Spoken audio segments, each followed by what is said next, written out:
To improve your knowledge of the markets, focus on three things: opening bell, closing bell, and the bell icon.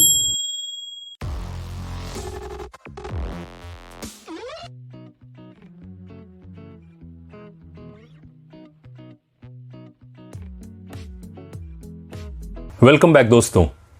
इस weekly market outlook के episode में सबसे पहले corona virus का update लेते हैं। दुनिया में लास्ट वीक से इस वीक में ऑलमोस्ट 20% ज़्यादा नए केसेस आए हैं और टोटल केसेस करीब 35 लाख हैं और अभी तक 2.45 लाख डेथ्स हुई हैं।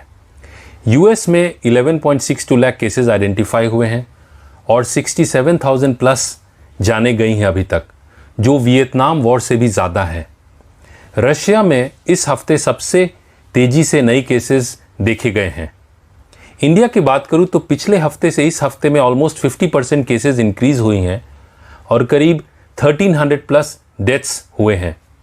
इंडिया का 30% केसेस सिर्फ महाराष्ट्र से है। कुछ पॉजिटिव डेवलपमेंट्स भी हैं जिनमें यूएस के आधा से ज़्यादा स्टेट्स होम कन्फाइनमेंट से बाहर आ रहे हैं और यूएस गवर्नमेंट की एक स्टडी ने पाया है कि एंटीवायरल मेडिसिन रेमडेसिविर का कोरोना वायरस पेशेंट्स पे अच्छा असर हो रहा है। इसके अलावा इंडिया में लॉकडाउन 2 वीक एक्सटेंड की गई है, लेकिन कुछ रिलैक्सेशंस के साथ, पर ज़्यादातर मेजर सिटीज़ रेड जोन में ही हैं।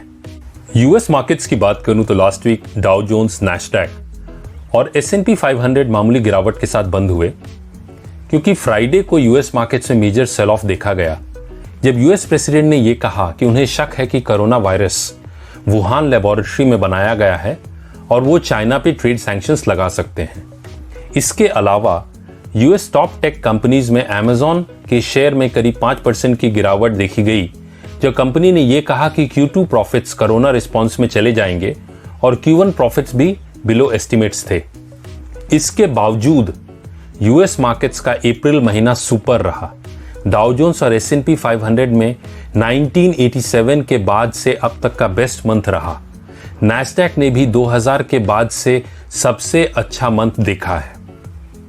अब CBOE इंडेक्स, मतलब Chicago board of options exchange का वॉलेटिलिटी इंडेक्स, जो फियर इंडेक्स भी जिसे कहते हैं, उसमें मामूली इंक्रीज देखी गई। अब यूएस डेटा फ्रंट की बात करूं तो यूएस इकोनॉमी में 4.8% कॉन्ट्रैक्शन देखी गई फर्स्ट क्वार्टर में, जो यूएस के इतिहास का सबसे लंबा इकोनॉमिक एक्सपेंशन के बाद आया है। इसके अलावा जॉबलेस क्लेम्स 30 मिलियन, मतलब करीब 3 करोड़ के पास पहुंच गया है। ये जरूर है कि वीकली ट्रेंड में गिरावट देखी जा रही है। इसके साथ ही यूएस मंथली पर्सनल स्पेंडिंग में 7.5% गिरावट देखी गई, जो 1959 के बाद से सबसे लोएस्ट है। यूएस इकोनॉमी को प्रोटेक्ट करने के लिए यूएस सेंट्रल बैंक, मतलब फेडरल रिजर्व, ने यह कहा पिछले हफ्ते कि उन्हें जो भी जरूरी स्टेप्स लेने हैं वो जरूर लेंगे। यूरोपियन मार्केट्स में पिछले हफ्ते एक बहुत अच्छी तेजी देखी गई पॉजिटिव ग्लोबल क्यूज और सेंट्रल बैंक्स के एक्शन के कारण। यूरो स्टॉक्स 50 जो यूरोप के टॉप 50 कंपनी से बना है, डैक्स 50 जो जर्मनी का इंडेक्स है और कैक 40 जो फ्रांस का इंडेक्स है, इन सब में शानदार तेजी देखी गई। ब्रिटेन का FTSE 100 इंडेक्स मामूली बढ़त के साथ पिछले हफ्ते बंद हुआ। यूरोपियन डेटा की बात करूं तो यूरोजोन Q1 GDP में 3.8% की गिरावट देखी गई और European central bank president Lagarde के अनुसार Q2 में 15% नेगेटिव ग्रोथ हो सकती है। इसके साथ यूरोजोन का कंज्यूमर कॉन्फिडेंस इंडेक्स, जिसमें भारी गिरावट देखी गई, मार्च 2009 के लेवल्स पे पहुंच गया।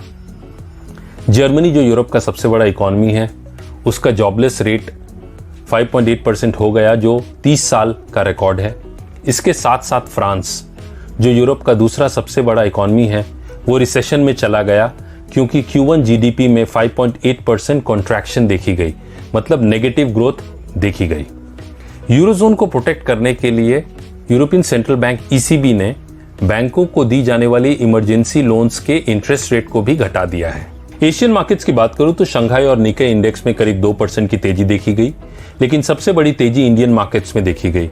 निफ्टी और सेंसेक्स ने पिछले 9 साल का दूसरा सबसे बड़ा वीकली गेन देखा।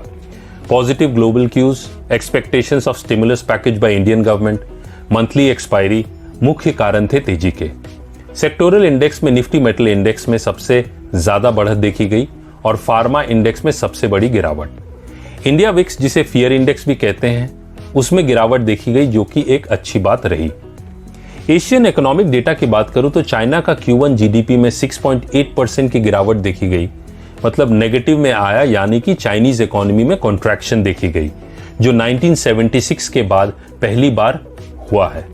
साथ साथ जापान, जो एशिया का दूसरा सबसे बड़ा इकोनॉमी है, उसके Q2 जीडीपी में 21.7% की गिरावट देखी जा सकती है, जो वर्ल्ड वॉर 2 के बाद से सबसे खराब डेटा रह सकता है। इंडिया की बात करूं तो इंडिया का इंफ्रास्ट्रक्चर आउटपुट में 6.5% की गिरावट देखी गई मार्च के महीने में, जो 2005 से अब तक का सबसे बड़ा गिरावट है। ये डेटा 2005 से रिकॉर्ड किया जाने लगा था। कमोडिटीज में गोल्ड और सिल्वर में मामूली गिरावट रही, जबकि क्रूड ऑयल में करीब 17% की तेजी देखी गई पॉजिटिव ग्लोबल क्यूज के कारण। क्रूड बहुत ही वोलाटाइल ट्रेड कर रहा है और इसके फंडामेंटल्स काफी नेगेटिव हैं। रुपए की बात करूं तो वो डॉलर के अगेंस्ट 74.70 और 77 के बीच में ट्रेड करता दिख रहा है।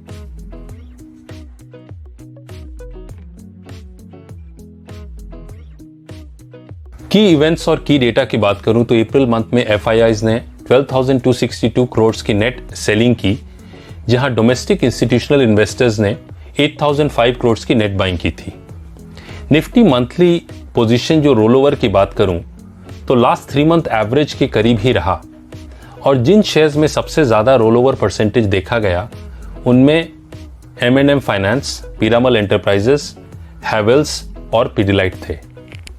मे सीरीज की बात करूं तो निफ्टी का 9,500 और 10,000 कॉल ऑप्शन और 8,500 और 9,000 पुट ऑप्शन में सबसे ज्यादा ओपन इंटरेस्ट देखा गया है। इसका मतलब यह है कि मार्केट 8,500 से 10,000 के रेंज में ट्रेड करता हुआ दिख सकता है।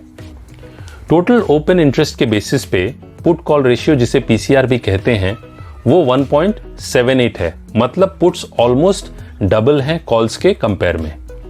इस हफ्ते मेजर इकोनॉमिक डेटा में यूरोजोन प्रोड्यूसर प्राइस इंडेक्स, जो इन्फ्लेशन का इंडिकेटर है, वो 5 मई को रिलीज होगा।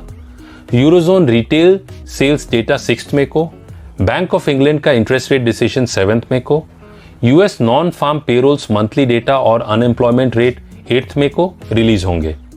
इनका असर ग्लोबल मार्केट्स पे देखा जा सकता है।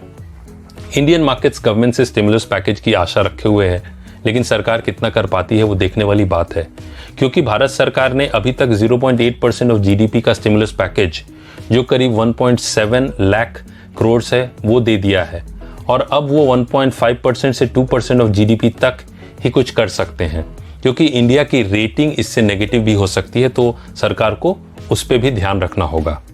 इस हफ्ते जिन कंपनीज के क्वार्टरली रिजल्ट्स आने वाले हैं उनमें इंपॉर्टेंट है Marico limited, Adani ports, SBI life, yes bank, HCL technologies और ICICI बैंक। चाइनीज मार्केट्स जो हैं वो 5 मई तक बंद हैं लेबर डे हॉलीडे के कारण। इस हफ्ते मार्केट आउटलुक की बात करूं तो लास्ट फ्राइडे ग्लोबल मार्केट्स में एक सेल ऑफ देखा गया था, जब US प्रेसिडेंट डोनाल्ड ट्रंप ने चाइना पे सैंक्शंस की बात की थी। उस दिन इंडियन मार्केट्स बंद थे, तो उसका असर मंडे को देखा जा सकता है। US China trade war fears market पे हावी रहेंगे। इसके अलावा लास्ट वीक का हाई इंपॉर्टेंट रहेगा। प्रॉफिट बुकिंग भी देखी जा सकती है। कॉशियसली ट्रेड करने की सलाह है। You are advise to trade with caution. Nifty की बात करूं तो निफ्टी का मेजर सपोर्ट 9,200 और उसके नीचे 8,650 पे है, और रेजिस्टेंस 10,050 और 10,200 पे है। बैंक निफ्टी की बात करूं तो बैंक निफ्टी का पहला सपोर्ट 19,050 पे है और उसके नीचे 17,900 पे है, और रेजिस्टेंस बैंक निफ्टी का 22,050 और उसके ऊपर 22,550 पे है। जल्द फिर मिलते हैं दोस्तों। यदि आपके कोई कमेंट्स है, कोई सजेशंस है तो डेफिनेटली शेयर कीजिए। Stay safe and stay alert, और सब्सक्राइब करना ना भूलें। Thank you.